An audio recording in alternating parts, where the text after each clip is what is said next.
Hello there and welcome to Career Competitor, the show that seeks to light that competitive fire within you in order to jumpstart or optimize your career. I'm Steve Meller and I encourage you to head to careercompetitor.com where firstly you can access all our most recent episodes of the show, but additionally you can learn so much more about the services that I offer. As a coach, I am working within the life and career industry on a one-on-one level, but I also work with teams on a corporate level as well. You can sign up for a free consultation by just emailing me on the links within the website. So I encourage you to head to careercompetitor.com right now and also follow us on Instagram, career_competitor. Now to today's episode, I have the absolute pleasure of welcoming in Ryan Rae Harbuck to the Career Competitor podcast. Now, Ryan is a full-time swim coach. She actually owns a swim team with her husband in Colorado.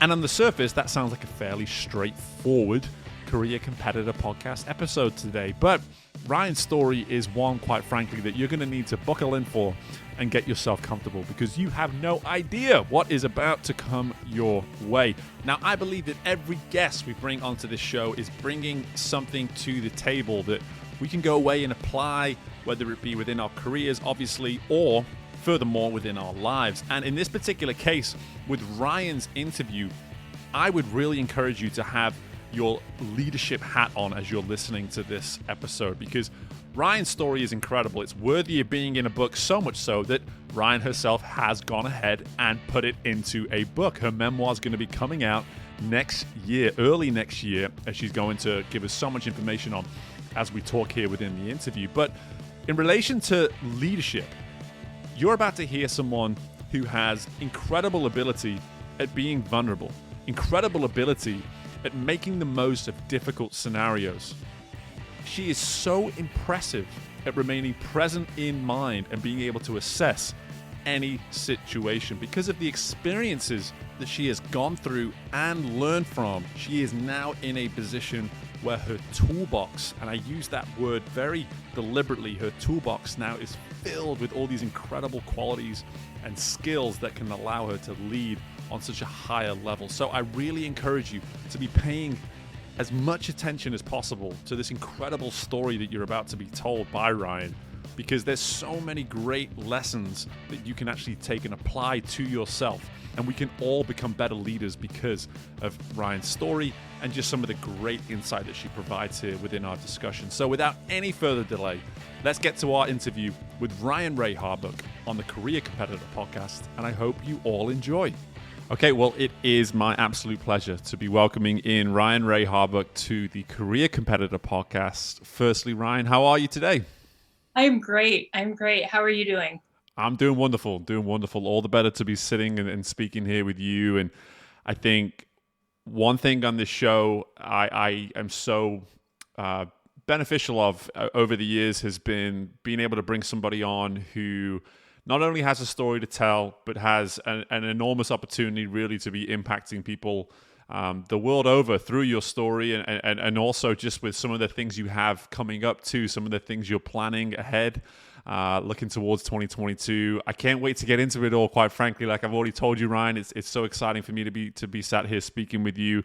Why don't you start off just by telling everybody what it is you're doing currently today? Okay, currently today, my husband and I own a swim team and we coach that team. Aside from that, I have been chronicling stories from my life and I'm putting them together and I'm getting ready to publish my memoir. And so beyond sitting in this little corner of my house trying to keep my 2-year-old quiet, that's what I've got going on today. And that is easily the biggest challenge you have going on is keeping a 2-year-old quiet. Someone that has a 2-year-old of their own, trust me, that is not an easy task. Well, good stuff. Well, Ryan, I do want to try and dive right into this in terms of just your story and why it is that you've been, I've asked you to come on the show here today. And as you alluded to there, you're writing a memoir at the moment. And for me personally, I'm always so in awe of people that have truly just have the guts to do something like that. You know, putting your life out there, putting your story out there. It's such a vulnerable thing to do. It really does draw every ounce of attention you can possibly ask for on oneself. So why don't we start with the story that sort of brought you to this point that makes you, obviously put you in this position today to be writing the memoir? Absolutely. So I think mostly the thing that I have in my life, when I was 16 years old, I was in a car accident, a pretty well-known car accident from where I stood. There was six of us in a car, coming back from a school dance, and nobody really knows what happened, but the car ended up flipping and hitting traffic coming the other direction. And I ended up flying out of the car. I was paralyzed instantly from about the chest down.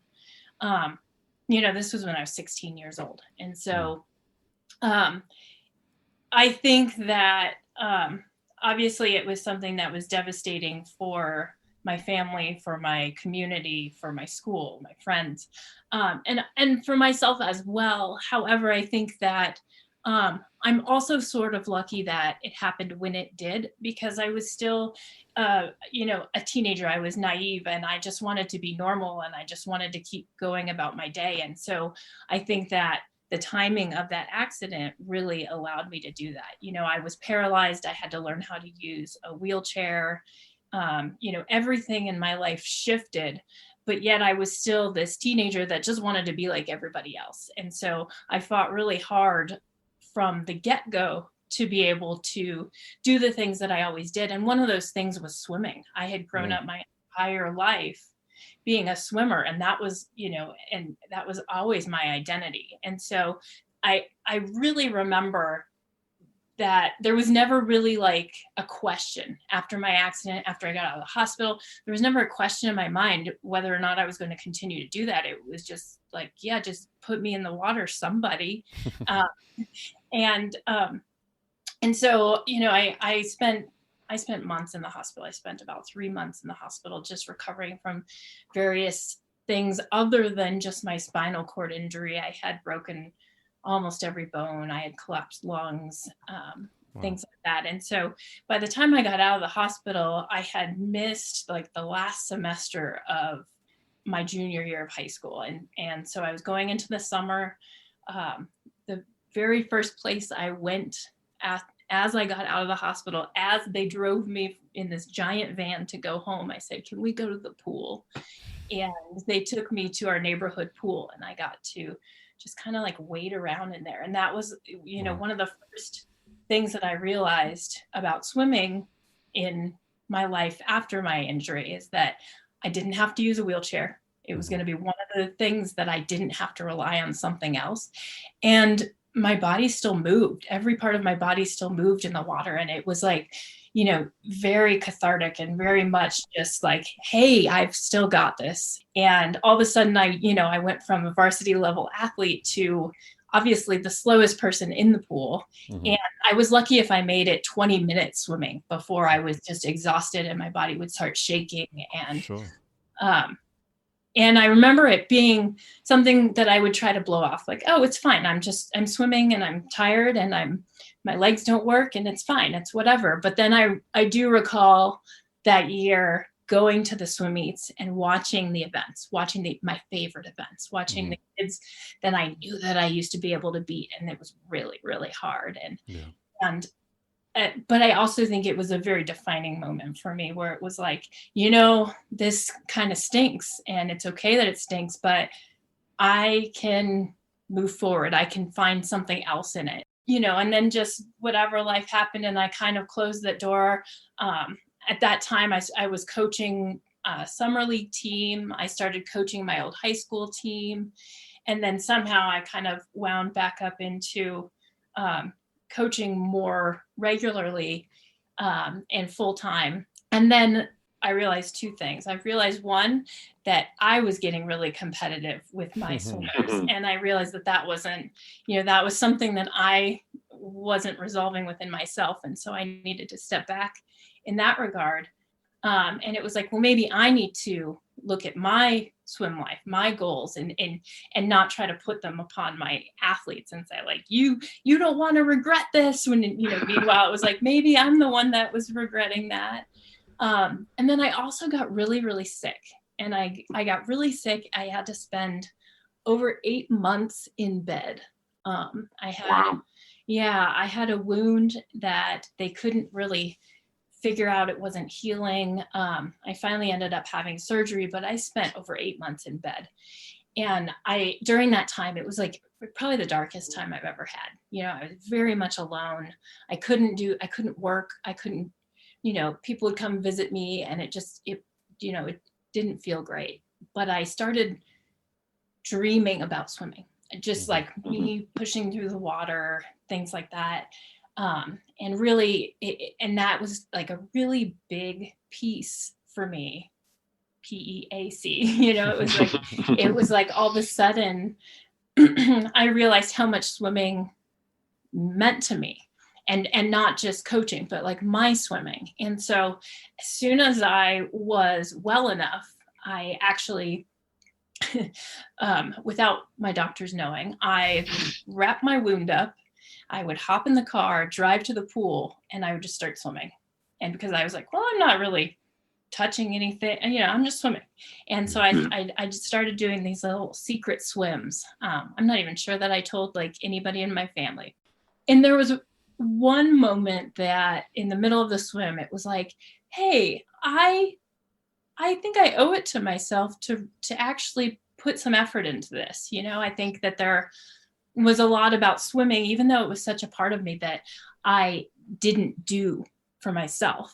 And, I would argue that I had some regrets, that I didn't try my hardest, that I didn't do everything that I could do personally. And so at one point, I'm like at this little like rec center with like 3 lanes all by myself. There's nobody in the pool. And I have this like very defining moment of like, I owe it to myself to try one more time, and I'm going to do this. And as soon as I was well enough, as soon as I was healed, went back to work, I started training. And I said, at that time it was 2010. Mm-hmm. And I was like, okay, I'm going to set my sights for the next Paralympic Games. And I actually did research. I figured out like what that actually meant and what I had to do. And I started just putting everything that I could into that moment. And it became kind of like a mantra for me. I at that time I was teaching high school kids, and I shared it with my high school kids all this time, like, hey, like, this is what I'm doing. I am trying. I am putting 100% of myself into this one thing just so I can see what happens. And, I was getting up at 3:30 in the morning so that I could train before teaching a full day. I get that. I feel that. I look back and I'm like, how did I ever do that? Right. And so I worked really, really hard for 2 years. And I think it was 2011, the Pan Am Games, which go alongside the Pan Am Games. I was chosen to swim in Guadalajara, Mexico for USA for that. And that was a huge feat for me. That was like, okay, I'm not delusional here. Like, I'm actually doing something. Absolutely. And so I got that experience. And that was, that was such a great experience. It was, if for those who don't know, the Pan Am Games are sort of like a mini Olympics of the Americas. And it felt just like that to me. And it really like gave me another boost to like say, okay, these 3:30 a.m. workouts, they're doing their thing. And so I continued on and went to the Paralympic trials in Bismarck, North Dakota that year. And I felt, I landed there from the plane and I was like, I've got this. I've done everything in my power. I have zero regrets. Like, I'm just going to put it all out there and see what happens. And I had great swims.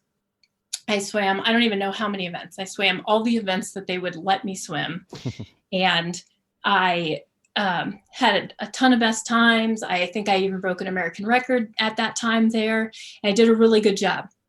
And I didn't make the team. It was really interesting going into the whole experience when I got to North Dakota and I knew that I had done everything that I needed to do to be there. And I was very much at peace with that, and knew that I had done everything.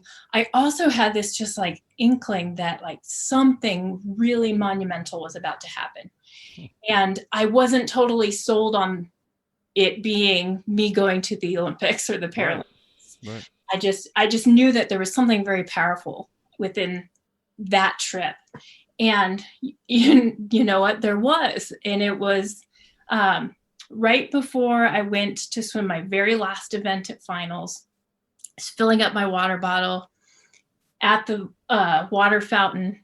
And this coach came up to me and we started talking, and I had seen him all around the meet the entire time.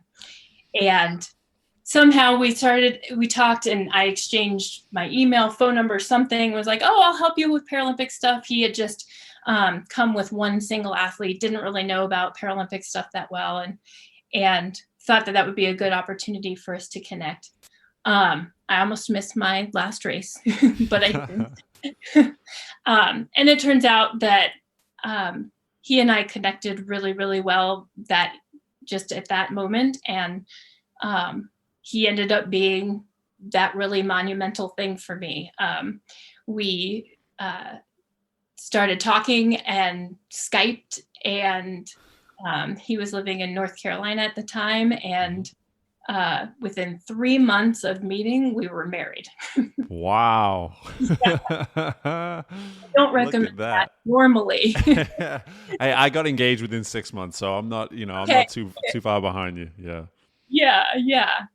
So yeah, and and the rest is sort of history. Like I didn't make that team, but that wasn't where my story ended. It was very clear to me. And in so many ways, it was just starting. It's truly incredible listening to this entire story up till 2012, and I'm sure we'll talk a little bit more about everything that's happened since then. But as I'm listening to you, one thing that really comes to mind is this sort of fortitude of mindset that you seem to have throughout the entire process. And I'm sure you had bad days. I can't imagine someone can go through what you went through and not have bad days along the way.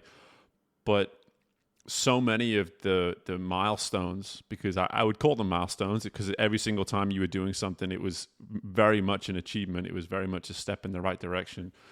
It seems as though there was this complete resilience of, I recognize the hand that I've been dealt here. This is really, really difficult, and something that I'm going to have to embrace, quite frankly. And if I don't embrace it, it will beat me. It will beat me. And for you, looking back, let's say from that moment of the accident until, if we go all the way as far as 2012, and you look at so many things that you decided to do for the first time, to start again, and all these sort of new things and these first time things and reinventions of yourself, however you want to put it. Where do you maybe see that resilience? Where do you see that sort of fortitude within your mind? Where did that come from, or why was your mind shaped and creating these catalysts from within the way in which they were, do you think? I think because the alternative was I would lay in bed for the rest of my life. I mean, I think I learned really early on that my life was going to be whatever I made it. And I think having my injury and being a very, very visible disability, I could walk in a room or roll into a room and everybody would know that there was something different with me. And so very early on, I learned that it was sort of up to me to let the world know that I was okay. And that was something I had to learn pretty early on. And I did it in my early college years when nobody actually feels really good about anything. And so I think that was a big struggle of mine, but it was also super beneficial because it was, a very sort of character defining where, I think all growing up, if I had it my way, I would be a wallflower and I would be very shy and very quiet and nobody would really even know that I existed. But that wasn't a life that I could live anymore because It was very, very clear that I wasn't going to go anywhere without somebody noticing me or wondering something. In fact, I just had this conversation the other day with a friend. I realized I was taking my little 2-year-old for a walk, and we walked past this woman, and she stopped me and she said, "Can I ask you a question?" And I realized right at that moment, before she even said anything else, that I knew what she was going to ask me, because everybody asks me. It's always the same thing, what happened, what's wrong, that kind of thing. And I wondered to myself, like, does anybody else feel like that? Does anybody else have that? Like, someone stops you and says, "Can I ask you a question?" And you already know how to answer that. Yeah. That's really interesting, because here you are talking about how naturally you had this version of yourself that you would rather just sort of blend into the wall and be in the background. And in college, as you said, you're wheeling into a room and people immediately are drawn to you. They look at you right away. But yet everything I'm hearing is someone was incredibly comfortable in their own skin. Like, because that's what I'm hearing. And when you look at the college years and how they define you, again, as someone that worked in college athletics for 10 years, went to college myself for 6 years, not a lot of people are comfortable in their skin. A lot of people are very uncomfortable. They're always trying to be a version of something that they think someone else wants them to be. And again, going back to that mindset that it seems that you had from that moment of the accident, it appears as though you were very accepting. And you said it there too, that you felt as though for such a terrible, in so many ways, for such a terrible incident to occur, you said that this couldn't have been a better time in your life for the incident to occur. What an incredible way to look at it. It really is. I mean, because for me, how does a human being see that in the moment and say, hey, if this was going to happen to me, now's a good time for it to happen to me? But it is a life-altering incident at the same time. So again, it's not even really a question. It's more of just a thought of how you got to that point in life so early on, and to the point where it's clearly been something that you've maintained up until this point as well. There's such a comfort within yourself of who I am, what I'm about, and the impact I'm going to have on people, Yeah. I mean, I guess it's like survival of the fittest in some regard.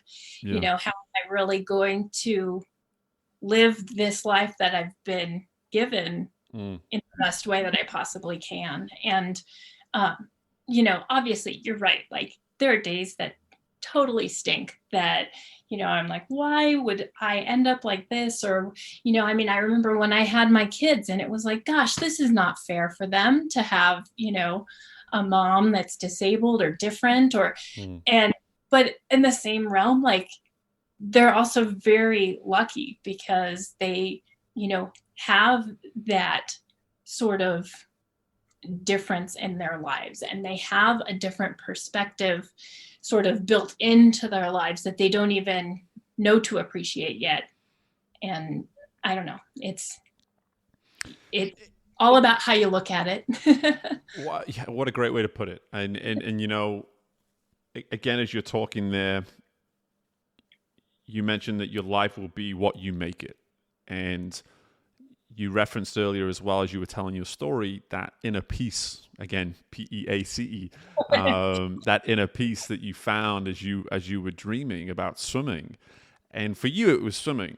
And for other people listening to this, I hope, again, and this was 2010, I think you said, that you were feeling this way. And you look at the world that we live in today as we're about to hit 2022. You look at this world today, and we talk so much about finding that inner self, finding that comfort with who we are. It's very much part of the narrative today. And yet, almost 12 years ago, you were able to distinguish that about yourself, that this is really imperative, that I wake up at 3:30 in the morning and that I find this exercise, I find this task, however you want to put it, I find this thing in my life that's going to provide the peace of mind, the peace of self, however you want to put it, that is going to allow me to go on, likely, every single day and do what it is you want to do to the best version of yourself. And you said it to the kids too, like you said, in school. Hey, I did something today at 3:30 in the morning while you were all fast asleep that gave me that inner peace. And for them to get a message like that at such a young age is so incredibly powerful. For you now, let's fast forward a little bit. Where Yeah. does that inner peace come from? What is it you do today that provides that inner peace for you? Oh man, what is so I would say really honing in on little things, on little pieces of my day. I am constantly, and I've been like this for several years now. I'm constantly telling myself, remember that moment, or stop right here, breathe that in, whatever. Just to really, I think, you know, a lot of what my accident and my injuries gave me was a real perspective of how just finite life is, and how things can change at any minute. And so to really be appreciative and open to that moment right now. And so I can look at my kids as I'm like about to completely lose it on them because they're screaming at each other and fighting and hitting, and I can stop and kind of hold that in for a moment and figure out, like, what do I want to do with that? How do I reflect within myself to get it back to them? And so it's a moment by moment sort of, just like holding on to things that I think that people neglect to look at because it's things that are passing by them, because they're so focused on, I need to do this in 5 years. And so all of this right now moment just goes away. And that's a shame, because Absolutely. we don't know if we have that 5 years from now moment.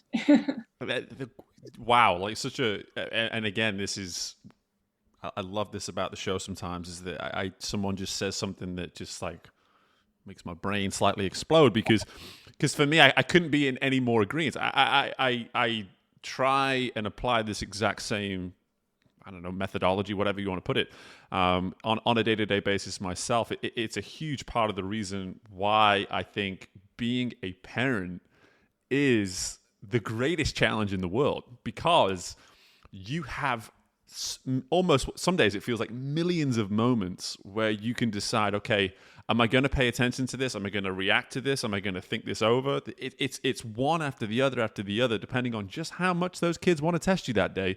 But so for me personally, I have a 2.5-year-old and a 1-year-old, and so for me, in the last 2.5 years, people refer to it as patience, but it's almost not patience. It's more, am I willing to reflect? Am I willing to look internally and say, is this a moment I want to overreact to, react responsibly to, remain quiet, whatever it may be? And in that moment, we're actually reacting anyway. By doing that, we're taking our first reaction and thinking things through.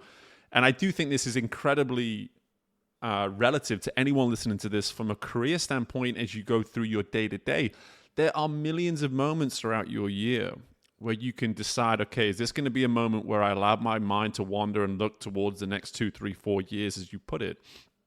Or am I going to remain present? And is there something in this moment that I can actually benefit from right now, that if and when that moment 5 years from now comes along, this moment right here will have helped me once I get to that moment as well? And I think it's parenthood is just an easy example, because it is an every single day thing, and you never get too many reps. Let's put it that way. The reps are just never ending.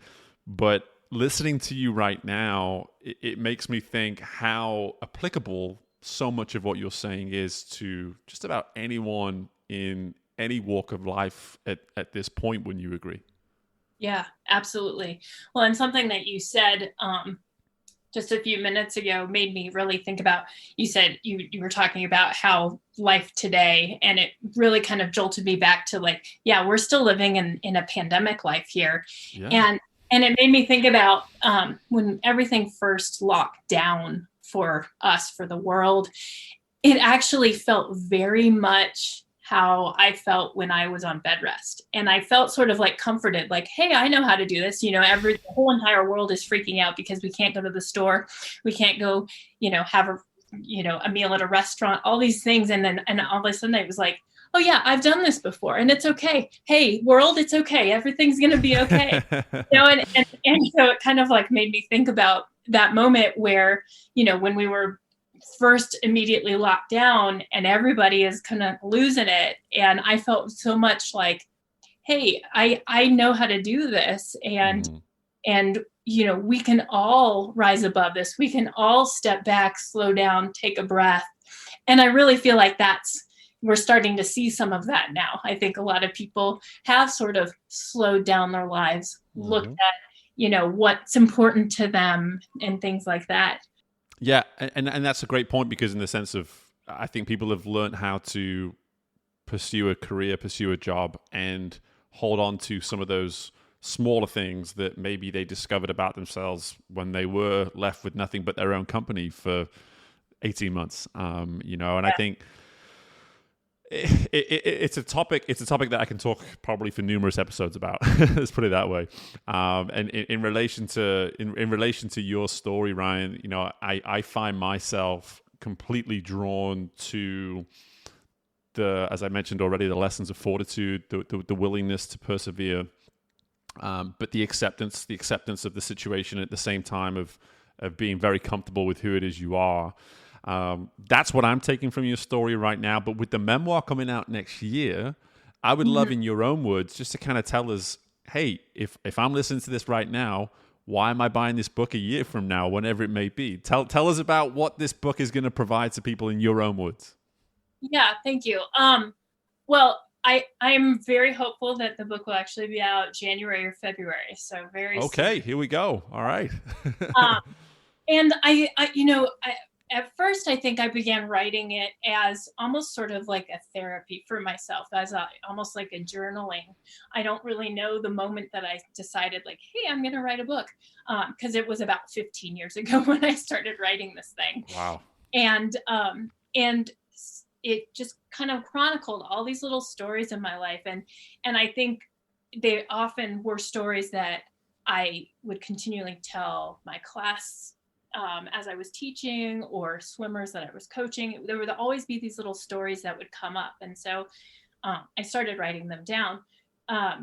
And as I sort of put them all together and pieced them where they should go within this memoir, it really gave me a lot of extra reflection over everything. And I realized, that so much of the strength that I feel and felt in writing it was solely because of all of the vulnerabilities I've had in my life. And Absolutely. I feel like those true times where I felt so yucky and just at a loss and no control, and that, basically like wide open, naked to the world, those were the times that I was actually the strongest. And holding on to some of those feelings, I think, and being able to harness that sort of like really raw strength that I found, because there have been moments where I'm like, oh, I'm going to do X, Y, Z, and that's going to make me strong. And that's not true. It's the moments that I've lost ABC that have really been the things that have really challenged me to sort of go beyond my comfort and beyond the things that I knew that I was capable of. And so to be able to write this all down and realize that I was using lessons that I didn't even recognize I had learned. Just kind of powerful. And that's extremely powerful. It's something that I wish I myself did more too. Is almost have that daily check-in, almost like a downloading system where we sit down and we try to remind ourselves things that we've taken on, things that we've learned, embraced in those moments throughout the day. And it very much goes part of this process. Are you willing to reflect, as we just talked about earlier? Are you willing to reflect in moments? Are you willing to be a little bit more cautious in how you react? And then what are you taking from that? What are you going to remember from that? What are you going to hold on to from that as you move forwards?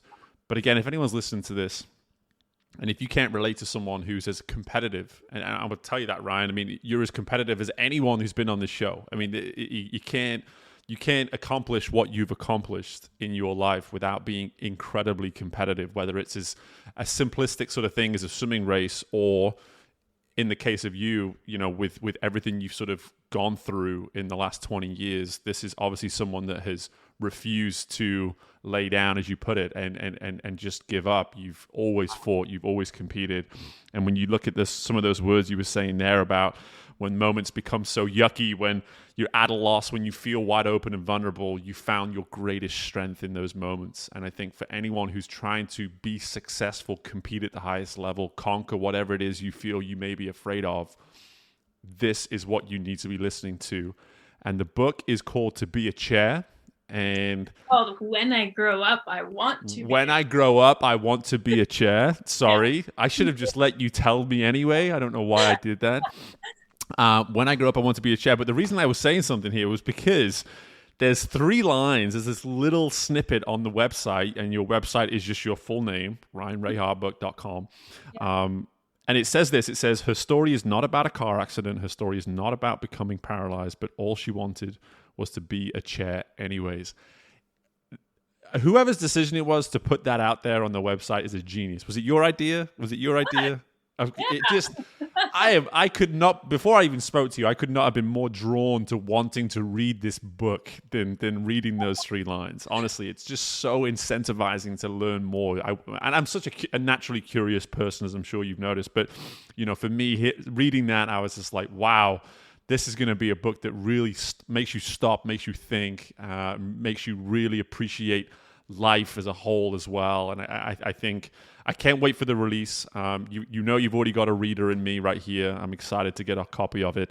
But in the grand scheme of things, Ryan, I cannot thank you enough for coming on the show. I really can't. I really appreciate your willingness to share your story, to be open and honest about things. And again, for anyone listening, I'm sure there's been so many wonderful snippets here that we can be impacted by. So again, thank you so much for your time, and thanks for joining me on the show.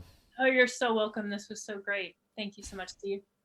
And my thanks again to Ryan for joining us on the show today. I warned you, didn't I, listener? I warned you at the front end of this particular episode that I was going to knock your socks off pretty much in terms of what Ryan had to bring to this episode. And I just thank her so much for sharing so much phenomenally honest and revealing information about the journey that she went through. And obviously, you can go through and find out so much more within her memoir that's coming out in the early part of next year. Head to ryanraeharbuck.com to go ahead and get ahead of ordering that book. And I give her a follow on Instagram as well, at Ryan Rae Harbuck. In terms of just 1 or 2 things that I want to acknowledge before I leave you guys today, this is a story of fortitude, as I mentioned there within the episode, and live your life to the best of your ability. Having that type of a perspective, it's refreshing, because at the end of the day, it all comes back to how you're willing to look at things. Are you willing to look at things in ways that allows you to live your best life? Ryan's been dealt some really tough hands at times, and she's still found a way. So it's time to be honest with yourself. What is your excuse? Very few of us can possibly say that we have gone through similar things that Ryan has gone through. It's an incredibly unique story. So with that being said, what is your excuse?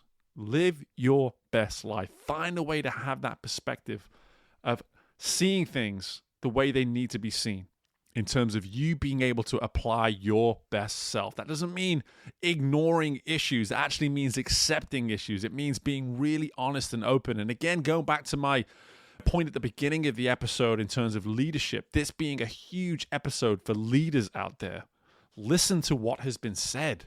If you want to lead and you want to bring the best out of people, then you have to see things. You have to see things with the best perspective possible. Things from both sides. See the flaws, see the issues, identify how we can best overcome them. That's leadership right there. Hone in on those small pieces of your day, as Ryan likes to do. Find the strength that comes with being vulnerable as well. It's going to bring the best out of people around you. I guarantee it. That's what leadership's all about, folks. I appreciate you listening. I really hope you enjoyed it. And hey, if you did, make sure you're subscribing to the show so you get all future episodes. Those of you listening on Apple Podcasts, do me a favor, click that 5th star before we're done here. Thank you again for your time and attention today. I look forward to speaking with you all again very soon. Bye for now.